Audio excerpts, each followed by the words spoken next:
The federal government and global internet company Google are collaborating to curb excesses of subversive YouTube channels being used to spread hate speech and misinformation among Nigeria. The Minister of Information and Culture, Alhaji Lai Mohammed, stated these on Thursday during a courtesy call on him by a delegation of Google in Abuja. Hello and welcome back to Newsroom Nigeria. This is where we give you hot, fresh, and sizzling news all day long. If you haven't subscribed to this channel at this point, I don't know what to tell you. Go ahead and subscribe. Join this amazing community we have here. Don't you like what you're listening to? Please subscribe. Join this amazing community. We are growing bigger and bigger by the day, and we need you to join us. Give this video a thumbs up. Most importantly, click on the notification bell so that you can get notified whenever we post a new video. Without further ado, let's dive straight into the details of today's news. He expressed delight that both the federal government and Google shared the same concern on the responsible use of social media. We want Google to look into how to tackle the use of private and unlisted YouTube channels and YouTube live streams by proscribed groups and terrorist organizations. Channels and emails containing names of proscribed groups and their affiliates should not be allowed on Google platforms, the minister said. The minister stated that Google had become a platform of choice for the indigenous people of Biafra, which it described a proscribed terrorist group. Mohammed employed a tech giant to deny IPOB the use of its platform for its acts of violence and destabilization.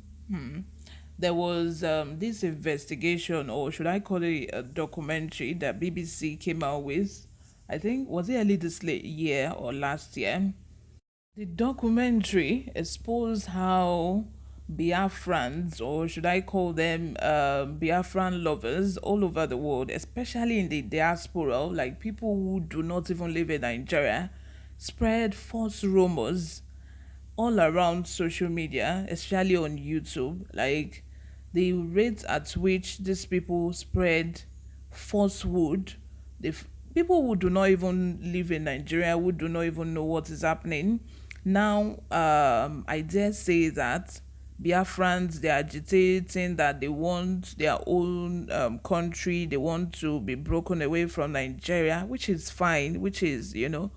But the rate at which these people who call themselves, is it Biafrans or Biafran lover, the rate at which they propagate rumors, they spread rumors on YouTube especially, is just so disheartening. Of course, we know that Nigerian soldiers also, there was a time they were terrorizing them, killing Biafrans, bringing them out of their homes to shoot them and kill them. And then Biafrans also decided to start retaliating, which was when they killed that couple soldiers on their wedding day. We know that. But what I'm actually talking about are Nigerians outside, like diasporans, different countries that do not even know what is happening in the country, that do not know. They just keep encouraging these people. They just keep putting out videos, like giving out false information.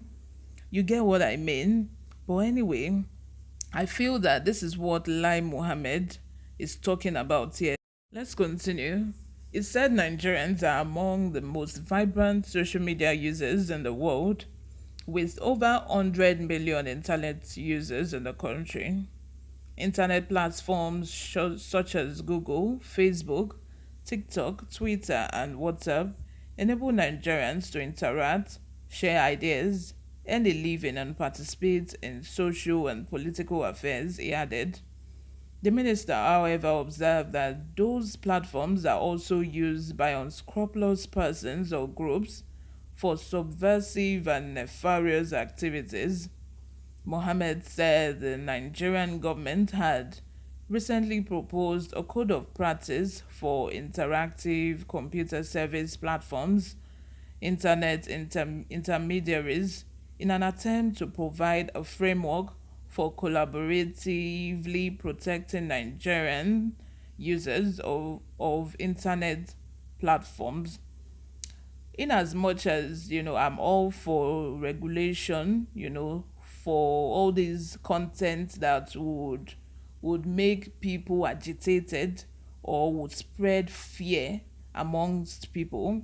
I also believe in freedom of speech, freedom for people to be able to express themselves and you know put out information out there to people. I don't believe government needs to regulate social media as much.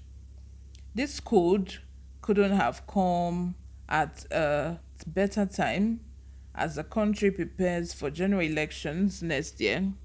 We are committed to working with platforms like yours, as well as the civil societies, lawyers, media practitioners, and other relevant stakeholders to ensure a responsible use of internet and to protect our people from the harmful effects of social media. How does government want to protect people from the harmful use of social media? How?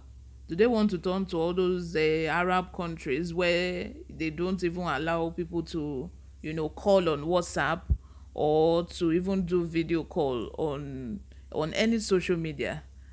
I just feel that the government knows that social media is the power that the youth have. Social media is the power that the youth have to express themselves and, say how they feel and talk about the government. And the government also know that if they take this power away from the youth will be powerless, especially considering how popular Peter Obi has become in the past month. The government knows that if they can take charge of social media, that they have the full power. If you look at all those countries that have dictators as their leaders, especially is it South Korea or North Korea, you will find out that they do not have social media because the government knows that if they're able to take away social media, they've taken their power away. Imagine if there was no Instagram during the NSAS and the soldiers were able to do all that they did that night. They would have been able to get away with it. Nobody would even find out. Nobody would know what happened that night. Nobody would talk about it because there's no social media. There's no way that people would be able to capture that moment and relay it to other people miles away, not even within the environment that thing took place. But let me know what you think in the comment section. Subscribe if you haven't. I'll see you in my next video. Bye for now.